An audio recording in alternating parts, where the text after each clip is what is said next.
World Cup qualifying is back and the US men's national team is set to make a debut this Thursday. Hi, if you're new here, I'm Filippo and welcome to the El Salvador versus USMNT match preview, where we're going to go through when the game will be played, where to watch it, the USMNT roster updates. We're going to dive into El Salvador as well so you can know more about our opponents. And obviously, at the end, I'm going to try to predict the starting 11 that Greg Berhalter might go with for this game, and I'll give my reasoning to why I think Greg's going to go that way. I will also be giving my prediction for this match, my score prediction, so feel free to comment yours down below. What do you think it's going to be? The US will win, it'll be a draw, El Salvador will pull an upset, what will happen? And don't forget, we will be doing live streams for all the US men's national team games throughout this camp. We're also going to be doing previews and the 7 things we learned after the match. So if you like this type of content, hit the notification bell, the like button, because it's free and it helps the channel, and comment your predictions. Alright, let's get this preview started.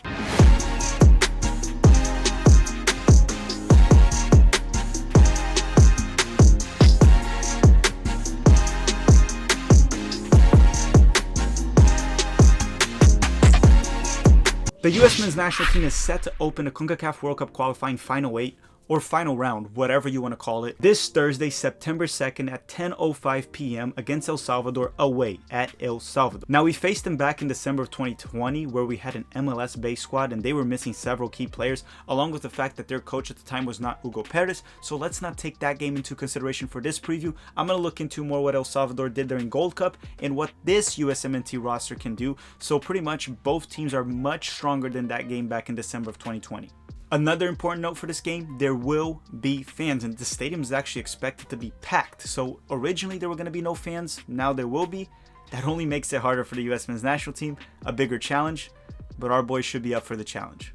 Okay, now if you're in the United States, where can you watch this match? This match will be at the CBS Sports Network, Universo, and Paramount Plus streaming service. So yeah, we're not sponsored by any of them, just so you know where it is. You probably have Paramount Plus at this point if you follow a lot of the Americans abroad. That's one of the places you can watch this match.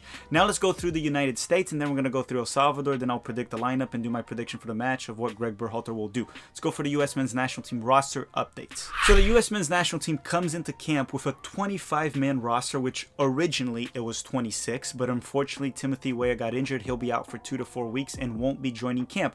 And apparently Greg Berhalter will not call a replacement, which is understandable because 25-man roster is already more than the original 23, so it's perfectly fine. Christian Pulisic, there were some doubts if he would arrive on time. He's already in camp and he's good to go, most likely for the US men's national team, which is good news. Expect a lot of rotations from Greg throughout the 3 matches, which is somewhat understandable, alongside with a possible 4-3-3 or a 3 in the back for 3-4-3 or a 3-4-2-1. A 3-5-2 is possible, a 3-5-2 formation. It's just very unlikely. It's more likely to see those other 3 that I just mentioned. The US men's national team has an average age in this roster of roughly 25 years of age and a market value of $300 million with all these players added up. And yes, this number does count Tim Weah in the roster, so it's the original 26-man roster. Okay, now let's go through the names in this roster real quick, very quickly, just to remind everyone and recap. I'm not going to talk about the players very much. We already did a live stream on that, and then we're going to get to El Salvador. All right, so for the goalkeeper position, we have 3 goalkeepers, and that's Matt Turner, Ethan Horvath, and Zach Steffen. So Horvath from Nottingham Forest, Zach Steffen from Manchester City, and Matt Turner from the New England Revolution. Now, our left backs for this tournament are George Bello from Atlanta United and Anthony Robinson from Fulham. Our right backs are DeAndre Yedlin from Galatasaray and Serginho Dest from Barcelona. The center backs are John Brooks from Wolfsburg, Mark McKenzie from Genk at the Belgium League, Tim Ream from Fulham at the Championship, alongside teammates with Anthony Robinson, Miles Robinson from Atlanta United, James Sands from New York City FC, which he can also play as a 6, as Greg said, and Walker Zimmerman from Nashville. Okay, for the midfielders, we have Kelna Costa from the Colorado Rapids, Tyler Adams from RB Leipzig, Sebastian Lletget from the LA Galaxy, Weston McKennie from Juventus, and Christian Roldan from the Seattle Sounders. Last but not least, we got the forwards, and we have Brendan Harrison from RB Salzburg, we have Conrad de la Fuente from Olympique Marseille, Jordan Pefok from the Young Boys, Ricardo Pepi, new dual national that we just acquired from FC Dallas, Christian Pulisic from Chelsea, Giovanni Reina from Borussia Dortmund, and Josh Sargent from Norwich in the Premier League. And yes, we originally had Tim Weah from Lille as well, but Tim Weah was cut out of the team due to injury. In this roster, only 6 players have previous World Cup qualifying experience, and they are Tim Ream, Kelna Costa, John Brooks, Sebastian Lletget, DeAndre Yedlin, and Christian Pulisic. Not that this matters because this roster is so talented. I don't think not having that much experience in World Cup qualifying will play a role. Plus, these players have faced a lot of CONCACAF teams in Nations League and Gold Cup already. All these players have been in camp with Greg before.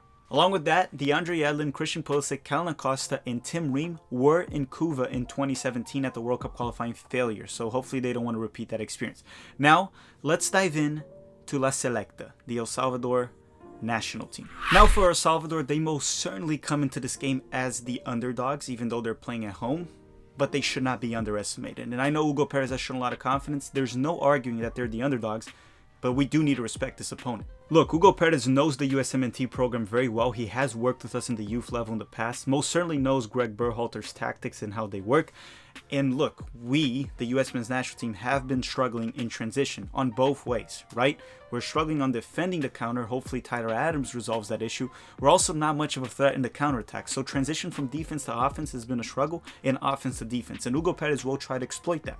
How will El Salvador play is anyone's guess. We've seen quite a few tactical variations from Hugo Perez in recent games. We have seen him go with a 4-4-2, a 4-4-1-1 while facing weaker opponents. Against Mexico and Qatar, they played a 4-3-3 formation. That does not mean that's how they're going to go with the US men's national team, but it seems like it might be more likely. Now, I don't expect them to bunker or be super defensive. They also try to hold possession. During Gold Cup per se, they had more possession than any nation they faced besides Mexico, and even though it was just 54-46 to Mexico, and Mexico also did miss a lot of chances on that 1-0 win, to be fair.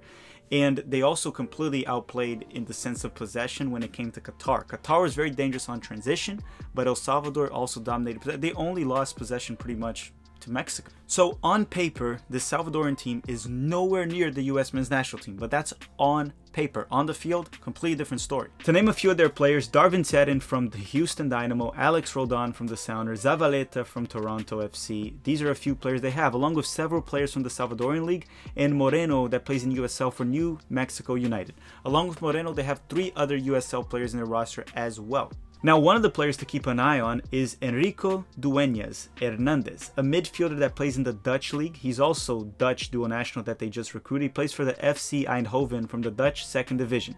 We'll see how he does. It's the Dutch 2nd Division, but apparently he's one of the top prospects that Hugo Perez recruited, along with many other dual nationals that he's trying to recruit because his aim is to qualify for 2026 and fight to qualify for 2022. But apparently Hugo Perez's big goal is to make El Salvador qualify to 2026. So on paper, our MLS players alone are more talented. But again, this game will come down to how both coaches react, the chemistry, and the CONCACAF playing away factor that will most certainly play a role, the field, the fans, everything. El Salvador has a better chemistry, and tactically they look better than the US men's national team.